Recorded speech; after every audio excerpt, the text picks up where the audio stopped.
बिस्मिल्लाहिर्रहमानिर्रहीम। Last topic हमने शुरू किया था टाइप्स ऑफ मैकेनिकल वेव्स के बारे में। तो उसकी दो टाइप थी, एक लॉन्गिट्यूडनल वेव्स और दूसरी है ट्रांसवर्स वेव्स। आज हमारा टॉपिक है waves as carrier of energy, यानी कि हम इसको उर्दू में लिखना चाहें तो उर्दू में भी लिख सकते हैं कि इंतकाले एनर्जी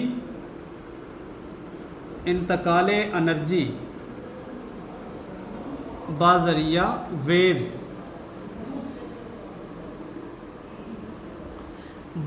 के ज़रिए से एनर्जी को ट्रांसफ़र करना, वेव्स के ज़रिए से एनर्जी को एक जगह से दूसरी जगह मुंतकिल करना। तो अब हमने इसके बारे में पढ़ना है कि वेव्स को हम एनर्जी ट्रांसफ़र करने के लिए कैसे इस्तेमाल कर सकते हैं। अब एनर्जी ट्रांसफ़र करने के लिए हम मैकेनिकल वेव्स को ही इस्तेमाल करते हैं। मैकेनिकल वेव्स में इसकी दो टाइप हमने तफसील के साथ पढ़ी थी, एक स्ट्रिंग वेव्स वाली और दूसरी जो है वाटर वेव्स। इनको हम डिटेल के साथ डिस्कस करते हैं और देखेंगे कि किस तरीके से जो वेव्स हैं वो एनर्जी को एक जगह से दूसरी जगह ट्रांसफ़र करती हैं। सबसे पहले हम एग्जांपल लेते हैं स्ट्रिंग वेव्स की। स्ट्रिंग वेव्स, सपोज आपने एक स्ट्रिंग को किसी फिक्स पॉइंट के साथ अटैच किया हुआ है और इसके अंदर हम ट्रांसवर्स वेव्स प्रोड्यूस कर रहे हैं, यानी कि इसको स्ट्रिंग को अप डाउन आप मूव करके इसके अंदर एक वेव का सेट बना रहे हैं। सबसे पहली बात कि जब आप इस स्ट्रिंग को शेक करते हैं, इसको जर्क लगाते हैं, झटका लगाते हैं और इसके अंदर अप एंड डाउन फॉर्म में आप क्या करते हैं, इसके अंदर वेव का एक सेट बनाते हैं। तो सबसे पहला काम कि हमारे हाथ की जो मस्कुलर एनर्जी है, मस्कुलर एनर्जी वो ट्रांसफ़र होती है इस स्ट्रिंग के अंदर, यहाँ पर, और जिसकी वजह से अगर हम इसको मुतवातिर अप डाउन मूव करते रहें तो इस तरीके से वेव का एक सिलसिला शुरू हो जाता है अप एंड डाउन फॉर्म में या ट्रांसवर्स वेव्स की शक्ल में। अब अगर हमने इसको चेक करना है कि एनर्जी जो है वो एक जगह से दूसरी जगह ट्रांसफ़र हो रही है, सबसे पहला काम कि हमारी मस्कुलर एनर्जी ने इसको वेव की शक्ल बनाई, ट्रांसफर वेव की शेप में इसको लेकर आया। दूसरी बात कि अगर आपने इस एनर्जी को फील करना है, खुद से महसूस करना है, तो आप क्या करें कि दोनों साइड पर दो अशखास को खड़ा कर दें, एक साइड पर इस रस्सी के किनारे को पकड़ ले, दूसरा दूसरी साइड पर। तो आप क्या करेंगे, जब आप उसको फ्लिप करते हैं, झटका लगाते हैं या उसको हिलाते हैं तो उसकी वजह से इस तरह की वेव्स बनेगी। जो दूसरा शख्स है जो दूसरी साइड पर उसने पकड़ा हुआ था उसके हाथ को भी झटका महसूस होगा। तो इससे क्या ज़ाहिर होता है कि एनर्जी जो होती है वो एक साइड से दूसरी साइड पर मुंतकिल होती है। दूसरी बात कि अगर आपने एनर्जी की कैपेसिटी को देखना है कि एनर्जी किस सूरत में ज़्यादा हो सकती है, किस सूरत में कम हो सकती है, तो ये डिपेंड करता है उसके एम्पलीट्यूड पर कि जितना वेव का एम्पलीट्यूड ज़्यादा होगा, डिपेंड अपॉन इट्स एम्पलीट्यूड, कि जितना आप वेव बड़ी बनाएंगे उसके अंदर एनर्जी जो होगी उतना ज़्यादा होगी, जितना उसका एम्पलीट्यूड कम होगा, जितनी वेव छोटी होगी, जितना आप उसको कम स्लोप फ्लिप करेंगे, झटका लगाएंगे, उतना ही उसके अंदर एनर्जी जो होगी वो भी कम होगी। मतलब ये सारा का सारा डिपेंड करता है किसके ऊपर, एम्पलीट्यूड के बारे में। अब एम्पलीट्यूड के बारे में भी आपको मैंने बताया था कि एम्पलीट्यूड जो होता है किसी भी वेव का वो होता है उसके पार्टिकल की movement from mean position to extreme position, यानी कि इसके बॉटम से लेकर टॉप तक इस वेव की ऊंचाई, इस वेव की हाइट, इस वेव की जो लंबाई है हम उसको एम्पलीट्यूड का नाम देते हैं। कि मतलब कि जितना बड़ी वेव होगी, जितना उसका एम्पलीट्यूड ज़्यादा होगा उतना ही उसके अंदर एनर्जी ट्रांसफ़र करने का ज़रिया सबसे ज़्यादा होगा। अगर आप छोटी वेव बनाते हैं, कम एम्पलीट्यूड वाली बनाते हैं, तो उसके अंदर जो वेव्स हैं उसकी जो एनर्जी है वो उतना ही कम होगी। दूसरी बात, ये तो एम्पलीट्यूड की बात की। और दूसरा ये है कि इस मीडियम के जो पार्टिकल्स हैं एनर्जी तो ट्रांसफ़र करते हैं, लेकिन वो अपनी जगह को छोड़ते नहीं हैं, अपनी जगह पर फिक्स रहते हैं, अपनी मीन पोजीशन पर कायम रहते हैं। यानी कि पार्टिकल्स ऑफ द मीडियम जो है, पार्टिकल्स ऑफ मीडियम रिमेन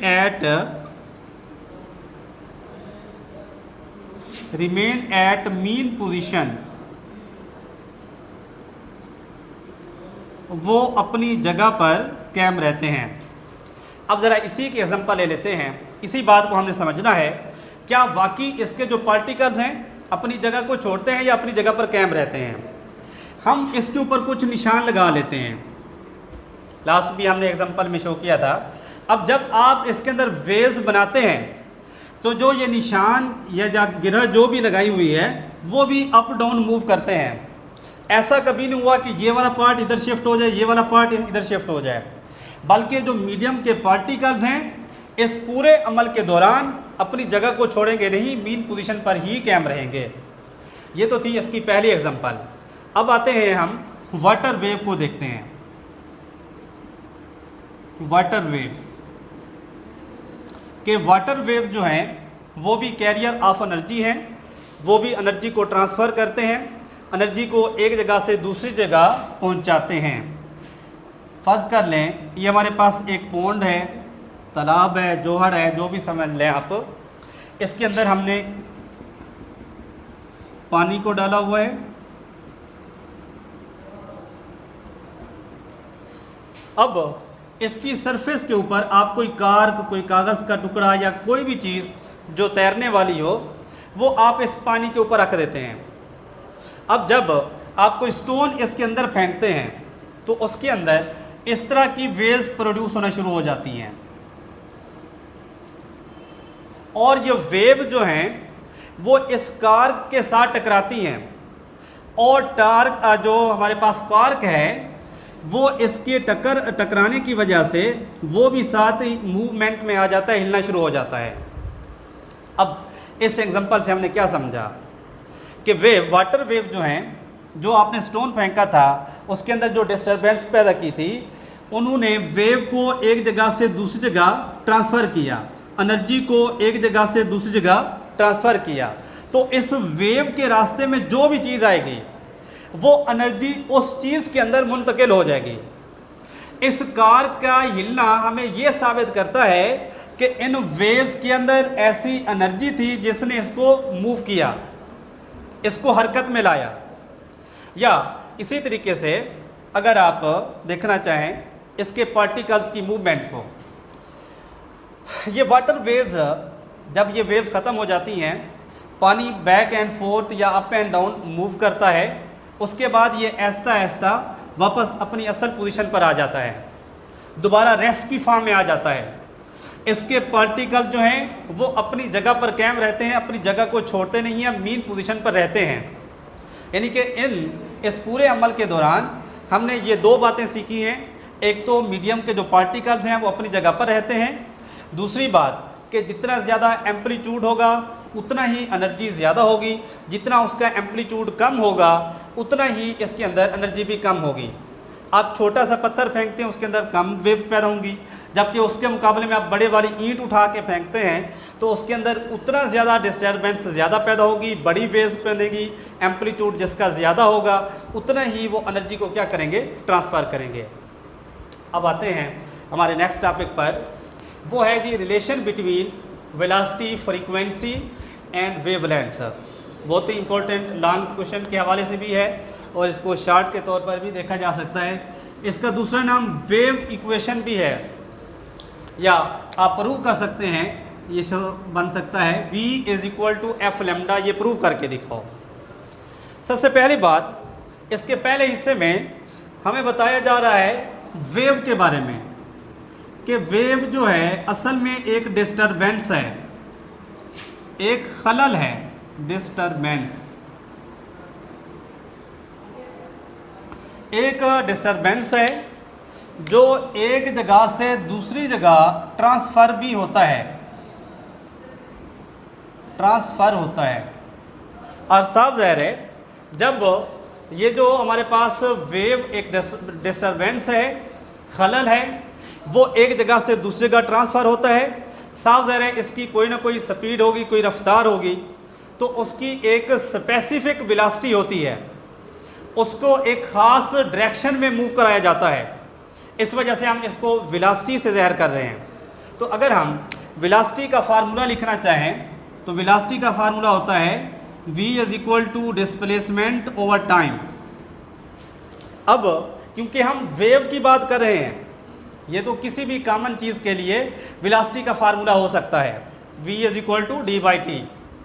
अब अगर हमने वेलोसिटी ऑफ वेव की बात करनी है तो यहाँ पर डिस्प्लेसमेंट को आप चेंज कर देंगे d is equal to lambda में, और दूसरी बात जो स्मॉल t है उसको आप शो करेंगे कैपिटल T में। यहाँ पर ये बातें समझनी है ज़रा। हमने d को लैम्डा में क्यों चेंज किया? क्योंकि लास्ट टॉपिक में जब हमने बात की थी वेव लेंथ के बारे में, हमने कहा था वेव लेंथ जो है असल में डिस्प्लेसमेंट ही है। किसके दरमियान? दो ट्रफ के दरमियान, या दो क्रस्ट के दरमियान, दो कंप्रेशन के दरमियान, या दो रिएफेक्शन के दरमियान, और उसको हमने शो किया था लैम्डा के ज़रिए से। अब क्योंकि हम बात कर रहे हैं वेव की, तो इस वजह से एक ख़ास जो स्पेसिफिक सिंबल है वेव के डिस्टेंस के लिए, तो हम उसको लैम्डा के साथ शो करेंगे, और जबकि स्मॉल t को हमने शो किया कैपिटल T के साथ। और ये टाइम पीरियड है कि कितने सेकंड के अंदर वेव बनती है, वेव को बनने के लिए कितना टाइम दरकार है, उसके लिए हम उसको शो करेंगे कैपिटल D के साथ। अगर हम इसको इक्वेशन नंबर 1 का नाम दे देते हैं तो ये रिप्लेसमेंट करेंगे कि स्मॉल d की जगह पर आप लैम्डा पुट करेंगे, स्मॉल t की जगह पर आपने पुट करना है कैपिटल T। तो इक्वेशन बन जाएगी v is equal to lambda by capital T। इसको हम नाम दे देते हैं इक्वेशन नंबर 2 का। अब हमें पता है जो टाइम पीरियड होता है वो फ्रीक्वेंसी का रेसिप्रोकल होता है कि capital T is equal to 1/f के बराबर। तो अब इस कैपिटल T की जगह पर आपने इक्वेशन नंबर 2 में 1/f पुट कर देना है, तो ये बन जाएगा लैम्डा 1/f आ जाएगा। तो अब जब डबल फ्रैक्शन आ जाए तो सबसे नीचे वाली वैल्यू को ऊपर हम शिफ्ट कर देते हैं, तो ये बन जाएगा v is equal to f, और साथ क्या है लैम्डा, ओवर बाकी बच जाएगा 1, ओवर के नीचे 1 की वैल्यू नहीं लिखी जाती, तो ये आ जाएगा v is equal to F lambda के बराबर। इसी को वेव इक्वेशन कहा जाता है। और अगर इसी में से फ्रीक्वेंसी की वैल्यू निकालनी हो तो आप लैम्डा को दूसरी साइड पर शिफ्ट कर सकते हैं, अगर लैम्डा की वैल्यू निकालनी हो तो फ्रीक्वेंसी को दूसरी साइड पर आप शिफ्ट कर सकते हैं। यानी कि इसी तरीके से इस फार्मूले से आप वेलोसिटी ऑफ वेव फाइंड कर सकते हैं, फ्रीक्वेंसी ऑफ वेव फाइंड कर सकते हैं, या वेवलेंथ या डिस्टेंस आप फाइंड कर सकते हैं किसी भी वेव का। आई होप आज का लेक्चर आपको अच्छे तरीके से समझ आ गया होगा। इसके हवाले से कोई भी आपने क्वेश्चन पूछना हो तो कमेंट में आकर पूछ सकते हैं। शुक्रिया।